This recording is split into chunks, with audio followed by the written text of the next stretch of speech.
All right, good morning. Today we are going to talk with Jay Doran from Culture Matters.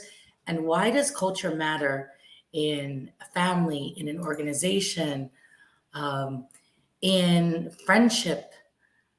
So, Jay, welcome. Jay is an old dear friend of mine. How we met is a pretty funny story at an isogenics event. I thought he was part of it, and he was a greeter, but he wasn't part of it. And that was circa, gosh, probably 2014. So we're almost coming up on 10 years. Wow, I didn't even realize that. So welcome, Jay. Thank you. I appreciate the opportunity.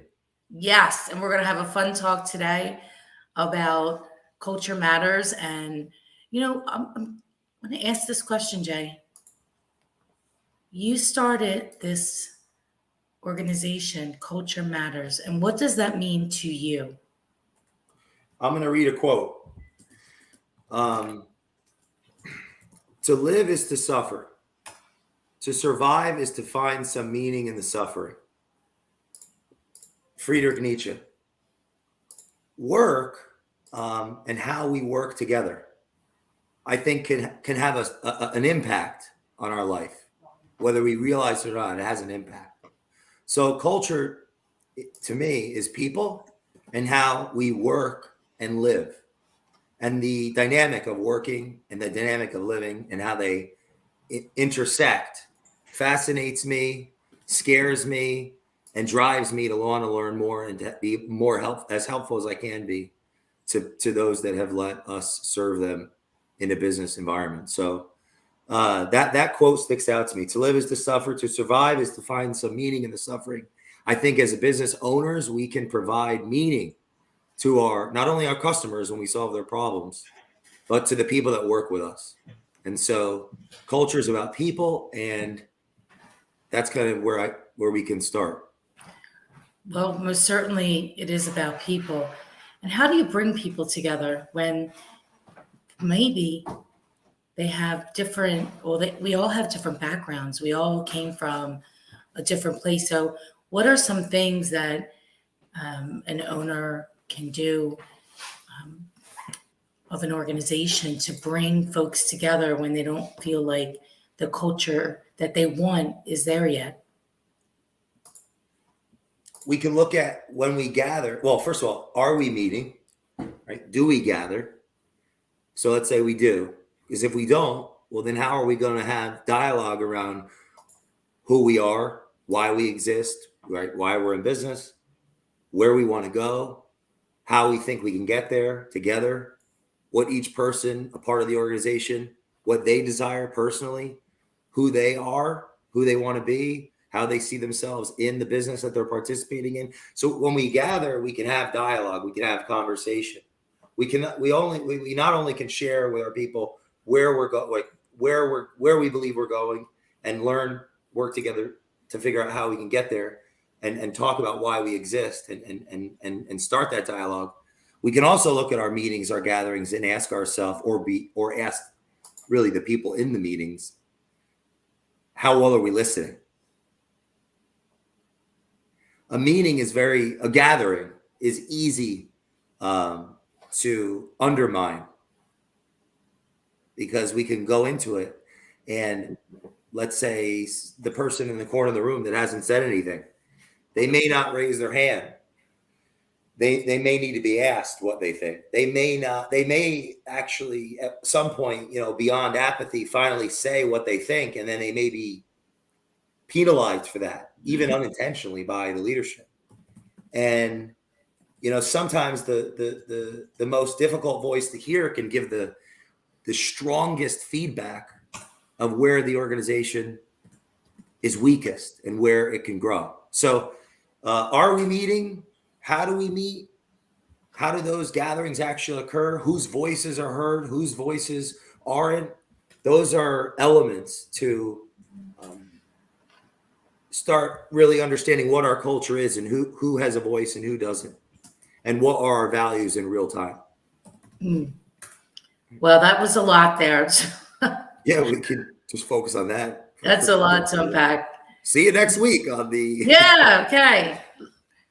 Luckily, we do gather often in our company, organization, and we have a standard, I would say script, but flow to our meeting. How it starts, what happens after that, then the middle part, and then announcing of the leaderboard, and then the thankful and grateful at the end. So we always start with a win, personal and professional. What happened that you're most proud of over the last week? And so, and then we always end with who are we thankful and grateful for in our organization that has helped us this week, or and help and what stood out about it. So I wrote it like almost like church. You have the opening, you have the closing, you have the middle with the gospel and the homily. So it's not just a random thing that we're doing. There's a purpose to it. And that took a lot of time and thought and tweaking of, okay, should we talk about this? How should we talk about that? And giving everybody a voice so that they can share with others, because if they have success, maybe somebody else in the organization could take that borrowed belief for themselves.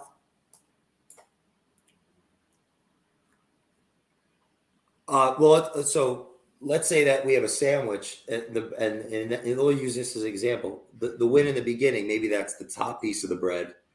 The thankful at the end, maybe that's the bottom piece of the bread. The meat of the meeting will be, hey, how poorly are we doing, Mike? What's wrong with what's your view of me in my weakest moment? It's so think of the meat as we need conflict. Conversation is going to inevitably lead to the differings of opinion, and the leader will set the tone for the level of comfort and safety of the people a part of the meeting to be able to share their thoughts, feelings, and emotions to ultimately get to the solving of whatever problems that are going to be arising in the organization. So I like what you're saying about the how the meeting starts and how the meeting ends. That's something that I would agree with. And think of the content of the meeting, whatever is discussed, is going to be. That's the meat. That's the meat of it, right? So yeah, that's the meat of it. That's where you always want to start on a high note and then on a high note, and then in the middle is where you have the middle is where we're might playing have the song. Yes. But how we play it will be revealed in the think like the notes, how they sound will be worse the longer things are not discussed that may have been uncomfortable at one time, and now they're so uncomfortable they're not discussed. So it's like we talk about delivering bad news as quickly as possible to, for example, to a client. Delivering it, best is in person, but that's not very realistic in today's time. But the phone is. Picking up the phone. Do you send an email or text to somebody when you got bad news for them? Or do you pick up the phone and tell them what's going on as quickly as possible? Or dragging it out. Like, for example, a deal fell apart, right? So are you going to wait 2 days to let the client know, the buyer or the seller, that the deal is falling apart? Or are you going to pick up immediately and let them know right away? And then here's the strategy that we're going to do now based upon what happened? The answer to that is proportional to how safe the human beings feel a part of the culture. And that's related to how they communicate with one another, and those in positions of power in the organization set the tone for that. So the team meeting can increase or decrease the level of anxiety, which increases or decreases the level of personal responsibility. So the ability to respond. If someone's afraid of their client, they're likely afraid of the institution that they're a part of. Now, generally, and remember, people that are new to something, they're afraid of everything because they don't know what they're doing. And so they're bringing that fear of the unknown through their lived experience into the institution that they're participating in. And it's going to lead to emotions. It's going to lead to miscommunications. It's going to lead to potentially the differing of opinion that's going to create it's going to either lead to less conversation, or potentially, based on the leadership and how that reveals itself, more conversation. And it's kind of counterintuitive. We want to lean into the tough conversations, and that creates trust, and it starts to speed up the productivity of the people that leads to the profit. So, by the way, we're only talking about one piece of culture here, which is gatherings. Like the medium. The medium is the message. Then there's the story. What's the significance of the organization? Why does it exist? How is that being articulated throughout the varying channels of the organization? Then there's the language. What are the values of the organization? What do we stand for? Who are we? What behaviors are we held accountable to? So language. Then we can go into symbolism. Are we proud to wear? So, like, are we proud to represent the brand that we're a part of? Well, are we even capable of doing that?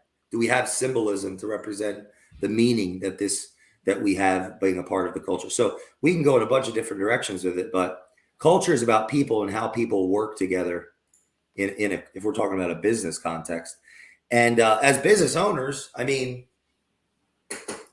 all of this is counterintuitive because, first of all, our first culture is the relationship that we have between us and our clients, right? Which is if they're the relationship that we have with us and our clients is can be far different than the relationship that we develop with those that we end up employing to help us with our clients. We might be the type of person that works with the type of clients that, let's say, steamroll us. So then we end up, taking that out on those that work with us. So anyway, I've been there where that happened many times, and then I decided that I won't work or allow myself to be working with people that I don't like and trust. And that's a hard decision to make too, if you don't have principles and standards in place. But once you decide, so I'll give you an example. If a client calls this office, which I hate when people call because we should always be calling them, but nonetheless, if they're calling, yelling and screaming about something, and and I've been through this, and the office goes like this. They are like, oh God, I don't want to answer the phone. We know that we're not in alignment. And many, many years ago, I had this happen with somebody, and this relationship with this particular client was over many years, and many years I put up with it. And then one day I decided, no, I won't work with people that I don't like and trust anymore. And that is extremely, extremely important to me. If I think that one inkling that this is, because I can't have that to my people. They are not going to treat my employees or agents in a disrespectful way. And obviously myself, but it was a pain point for a while. And then it became no longer a pain point because I got very clear on what my standards and principles are. And I think in business, when you're very clear about what they are and your mission and vision, then decisions become easy to make. They're not difficult. So, how do you feel today versus when you were in those types of relationships, more antagonistic relationships with your clients in the past? If you were to, it's completely different. I had a conversation with a new potential client yesterday, Doran and I. We went to go visit them at their office, and they said, oh, we can do a Zoom. And I said, no, we'll come and visit you in person. And they were super nice.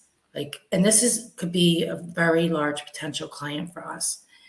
And when I met with them, I was so impressed by just how genuine and real they were. And I actually said, we look to work with people that we're aligned with, not just from a business standpoint, but a human standpoint. And you all seem to be good humans for what we had like a real genuine conversation. I said, it's really important because I don't want that. I don't want to be starting off with somebody in a situation where it's going to be tumultuous. And then I know that comes down on the staff and the rest and everybody else. So real estate is always going to be lots of hills and valleys and turns because it's just that type of business. We don't need any additional drama or pressure on top of all that we have to contend with on a daily basis to begin with. So I think that, that stems from the top and what you will allow. People will push you as far as you let them.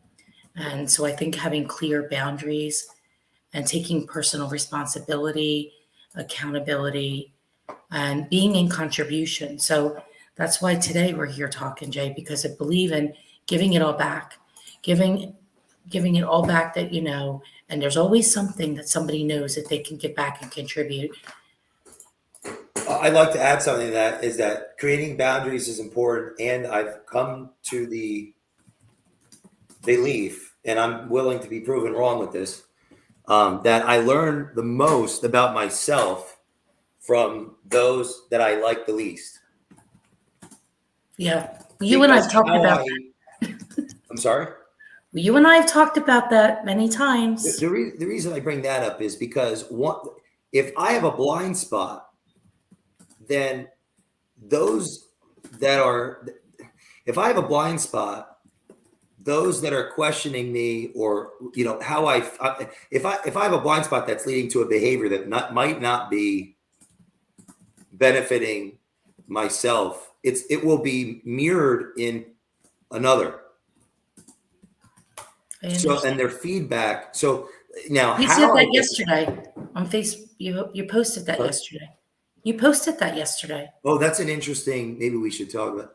I also, that's a psychological post because I often will write thoughts. I post thoughts, and I started writing thoughts that normally would be right in the like a you statement, right? Without thinking it through, it'd be a you statement. So I started posting what I naturally just share a thought in a you statement as the subject.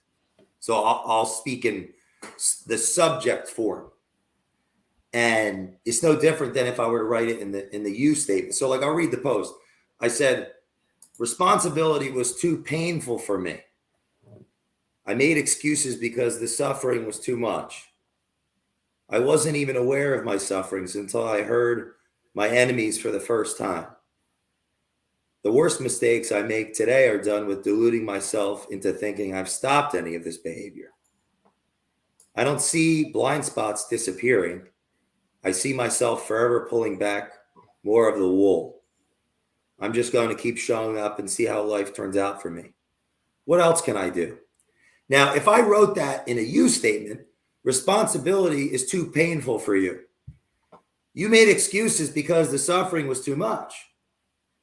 You weren't even aware of your sufferings until you heard your enemies for the first time, or maybe you weren't listening. Like if I made it all about the you, right? Your worst mistakes are made today because you're deluding yourself into thinking you've stopped any of this behavior. You don't see blind spots disappearing. You'll be forever pulling back more of the wool. You're going to keep showing up and see how life turns out, or you won't. What else can you do? Like me, I'm trying to say this now in the you form, right off the top of my head. If I had said that, I don't think I would have gotten the onslaught of people like, Jay, are you all right? Are you okay? What's going on? I think I would have likely gotten people just agreeing like, amen and amen, brother. And I know somebody I need to tag on this post because screw them or something like. But instead I'm getting all these people commenting on the post. How are you? Like, I'm here for you. All these. It's interesting. All I did was write it in the opposite direct opposite. Well, in my mind, theoretically, everything that's said through these social platforms is revealing of the autobiography of the writer. And I'm actually aware that, yes, like I'm aware that I'm working on the very things that I teach every single person that comes across me. And it's so psychological, the fact that I put that out and then the responses change completely. Where can we go with this? Firstly, well, I'm curious, what do you think about what I just said and that share? Maybe we could start with that before I. So when I read it, I immediately thought it was the opposite of psychologically of what you did. And maybe I'm not sure why I thought that. Maybe because I know you well. I think I know you well. That would be a little cheating. Yeah, a little cheating. So it's interesting though, because what you said is, I do all these videos, and a lot of times, some I talk about all different things, but mostly like real estate, inspirational, aspirational. A lot of them I do I do them as much for everybody else as for myself. I say, oh, I'm having a tough time, a bad day. I don't say it. It's revealing, I guess, of what we all struggle in some way, and I want to let people know that, like, it doesn't matter where you are in your life. You're just starting out in your career, or you're on level 10 or whatever. There's always something that's within us, regardless of how far you come or not, that could hold you back if you don't open your eyes and look for, what am I missing? Where can I work to be better? And I think that's what I'm doing with the videos. And I read your posts and I see, like, you're still and will continue to look for those blind spots. Look for where, because we still have them.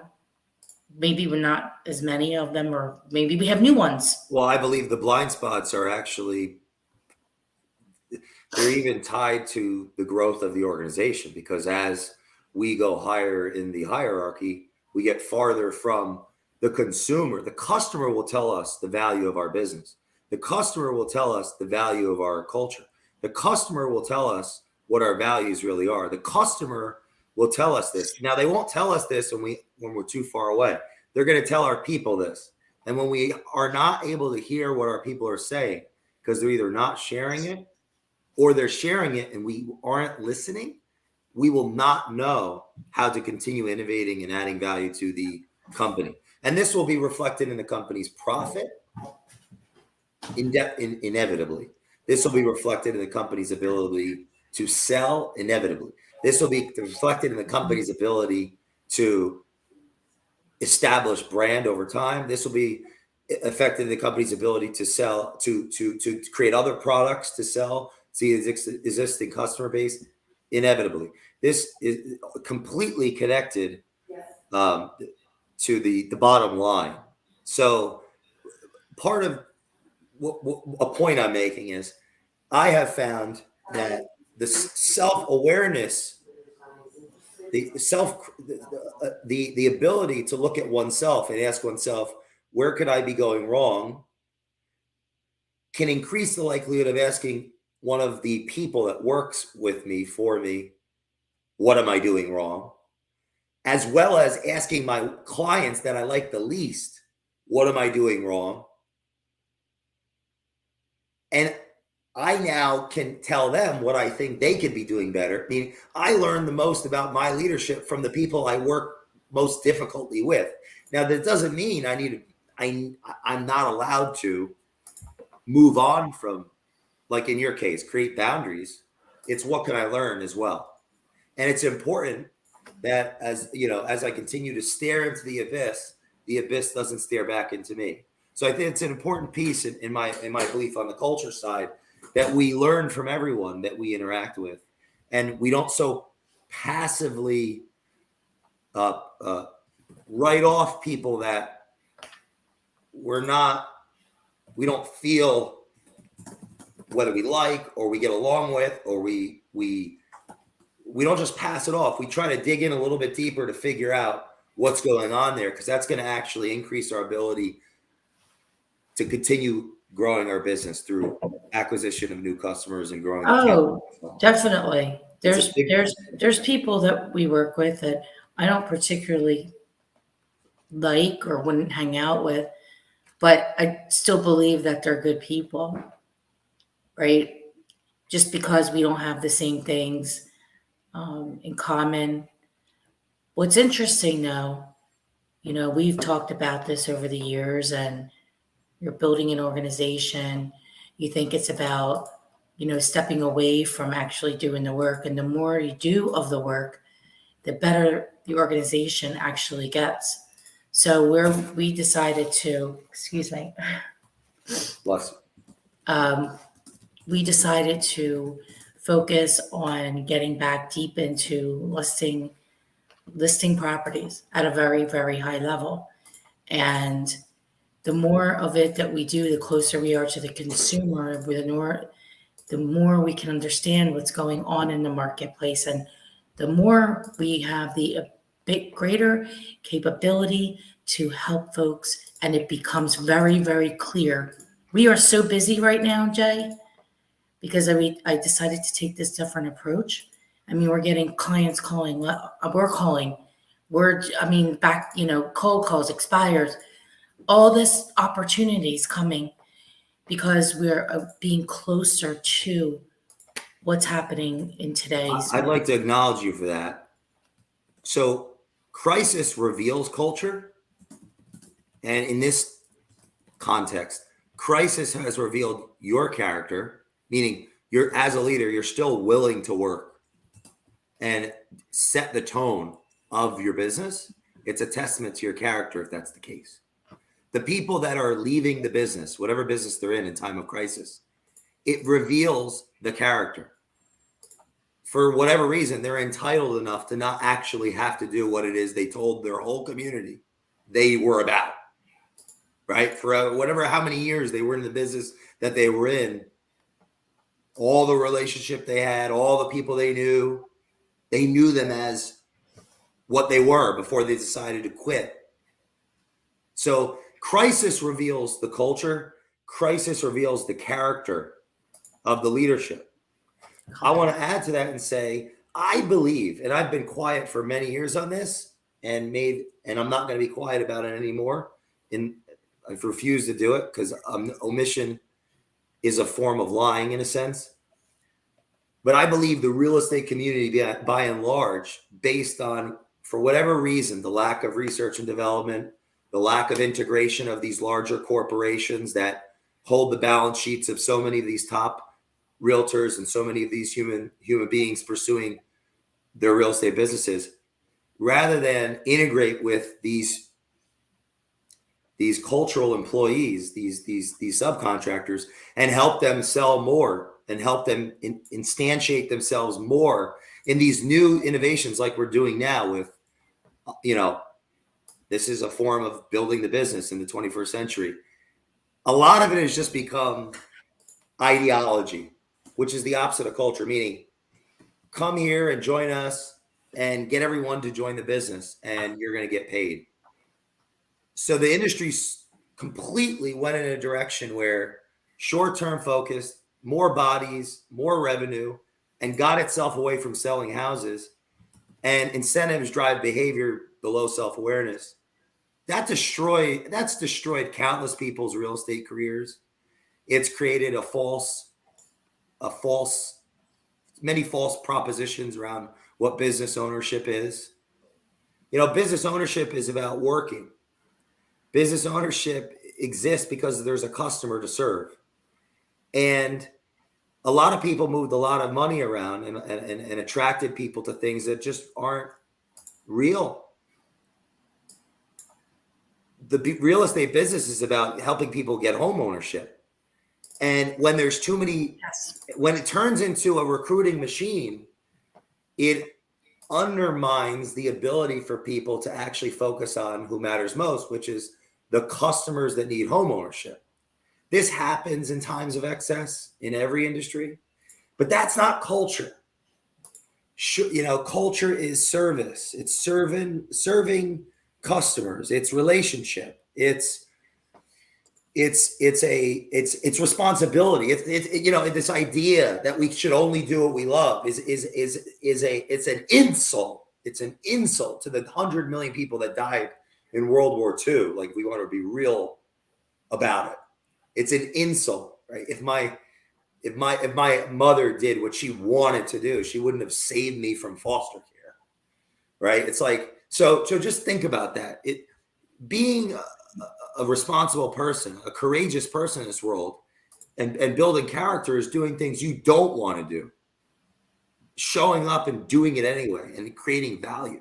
And I think the great opportunity in this industry right now, in the real estate space, that's going through a time of psychological culture shock by being, rates being higher. This is an opportunity to serve people that are trying to get home ownership. And it's not going back to the basics. It's what the business is. The fact that we even have to call that basics just shows how little we know about business and how big of a lie we've been sold. And like I said, I didn't say it, my thoughts for a long time, and I'm responsible for that. As opposed to that, I sold them out on the market behind the scenes like a coward. So I'm just going to go on these shows more and say what I think on these topics. So I don't want anyone thinking that I'm some great person here. I just see it the way I see it. And what I see is people unclear of what the role that really is as a real estate professional, and companies taking advantage of that and selling them false promises. And that's going to lead to long-term pain, because ultimately you're the product. So, right, not housing. So those companies that have done that, I think they're going to have a lot of pain in the next handful of years, unless they can figure out ways to brand themselves and or adapt and give very powerful resources for real estate professionals, like what you're doing today, sharing information through these social platforms, which is essentially marketing the 21st century, building community in the 21st century. They're going to really have a lot of pain. So that's just something I've been wanting to say. Thanks for the room to be able to say it on your show. I'm privileged. So, well, thank you, Jay, because I know that you do have a lot to say, and you have been very quiet lately. So I'm glad the hair is gone, and and your voice is back.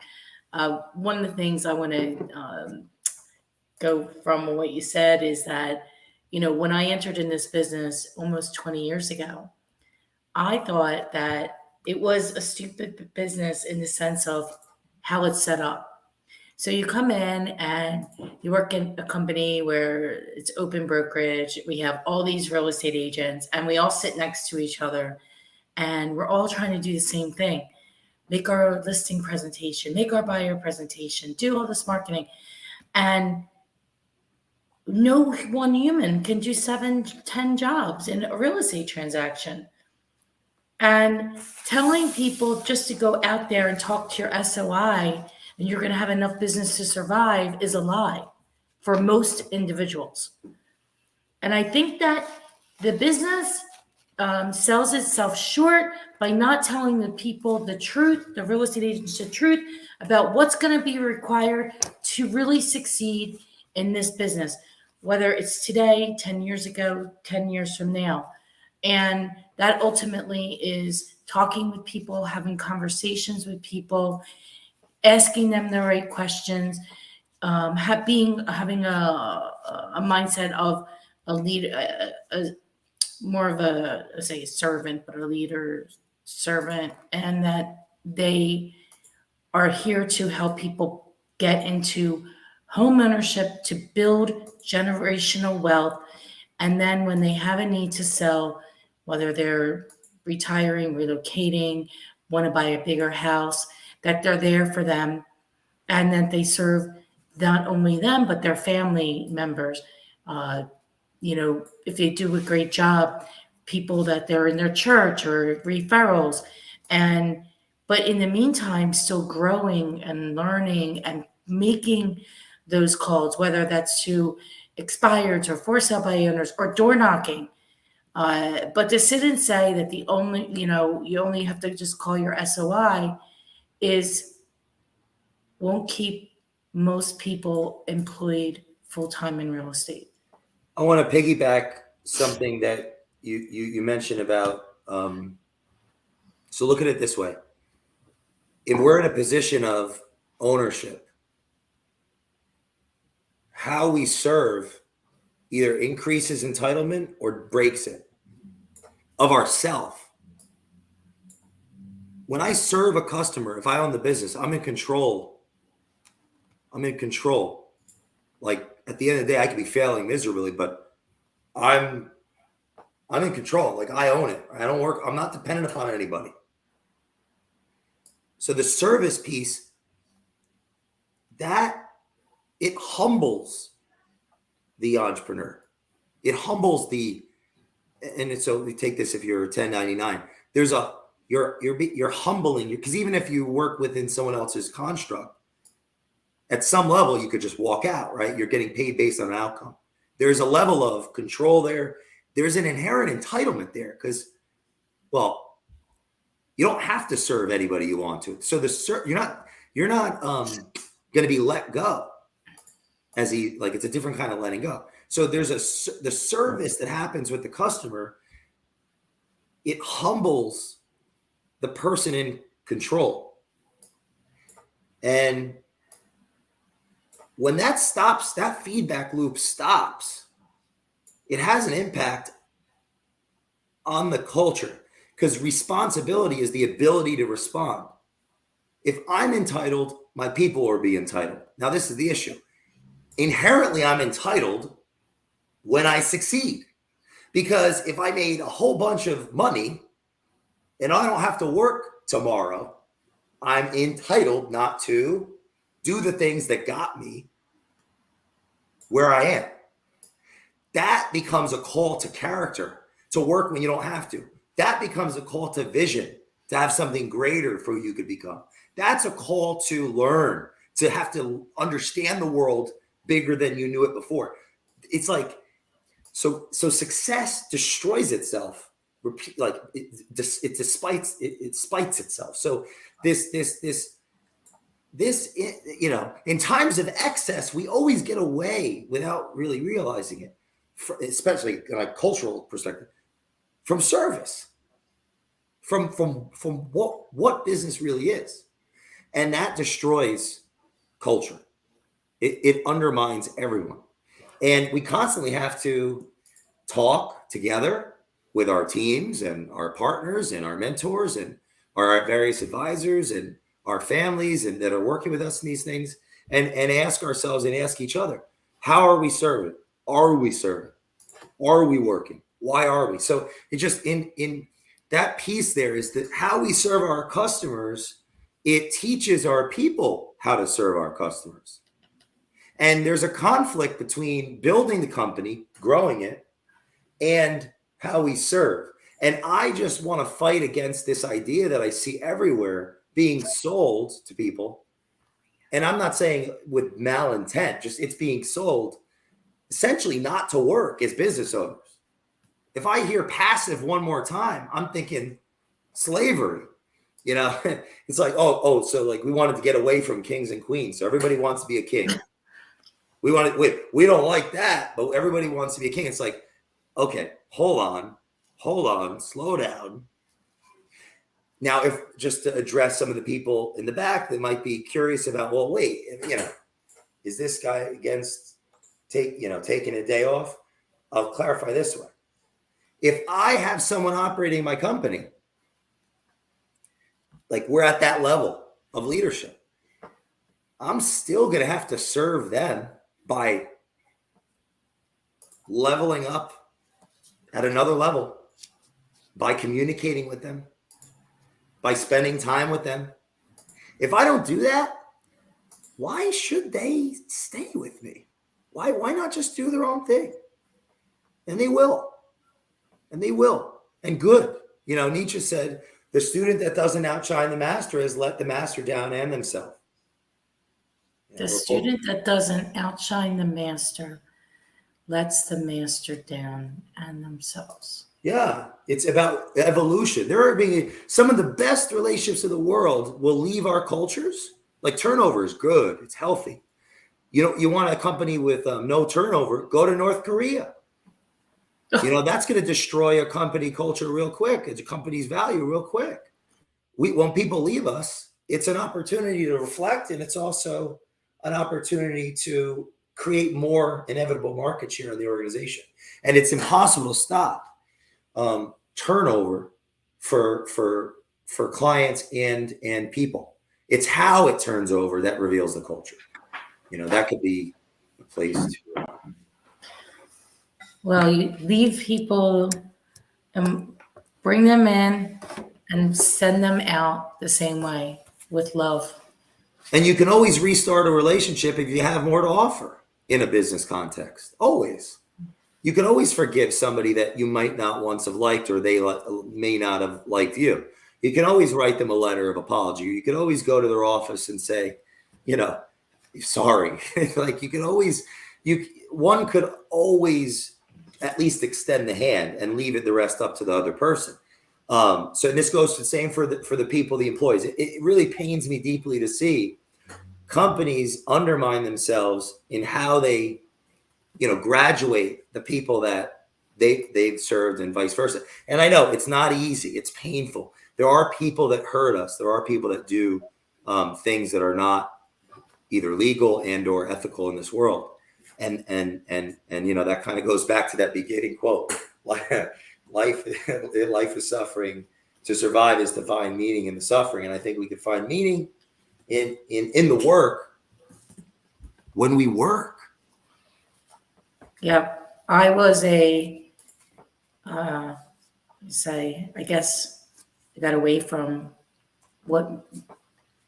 why I did such a great job in real estate, and was trying to, you know, that whole lie of you're building a company and not working in the business, but on the business and all this BS.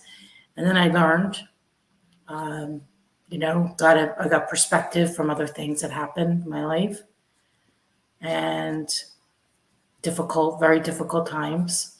And I learned that, you know, what made me so good was me doing the work. So it's back to doing the work and serving people at a high level and modeling for our organization what that looks like. Yeah, and you're the best at what you do. So I'm excited to see what's continue to come from that, because, you know, that's one of your most endearing qualities. Like, think about this. It's on a Saturday. We're doing this live. You know, this is amazing. And I can't wait to see what this becomes as you continue to do it, and all the people that you already helped that, you know, they're going to continue to grow from being a part of what you're doing. So that's one of the things I admire about you. You actually do love the business and are not afraid of getting things done. And that's leadership, especially in tough times. It's like everyone's looking for leadership right now. Yeah. So I commend you for that. And thank you for being able to come on the show. This is awesome. Thank you. It's helped Thank me. You. Yeah. Tanya's on. Tanya. Oh, do we have a question? She thanked you. And thank you. she wrote a lot of things here. I always want to come back if, you know, whenever you decide to do with this, but. Yeah. And we will do this again for sure soon. But I thank you for your words of wisdom and for your honesty and transparency. I think that's, you know, we don't have enough of that today. So I appreciate it. You know, I always say to people, you know, you might not like everything I say, but at the end of the day, I'm going to tell you the truth about what we need to do to get this property sold. And you might be mad, but later you'll be glad. Anyway, with that, Jay, you're the best. Thanks. Thank you for your contribution today and always. And I look forward to talking with you again. We'll check in and see. Oh, and Jay, I'm super excited right now because I think it's a tremendous opportunity Mm. for us to help more people than we've been able to in the past, and just stick with what works, which is work works. So if you do the work and you show up and you keep going and not and obsess with the process and not the outcome, it will come together. Thank you, Maria. And I would challenge people to go and find you, and if they're interested in the business, to mentee with you and interview, be a part of your team. Yes. Thank you so much, Jay. Culture certainly does matter. Thank you for your time today. And I am humbled and grateful for you. And I wish you a wonderful weekend. On to the next show. You got another one coming up. Work works, like you said, right? Work works.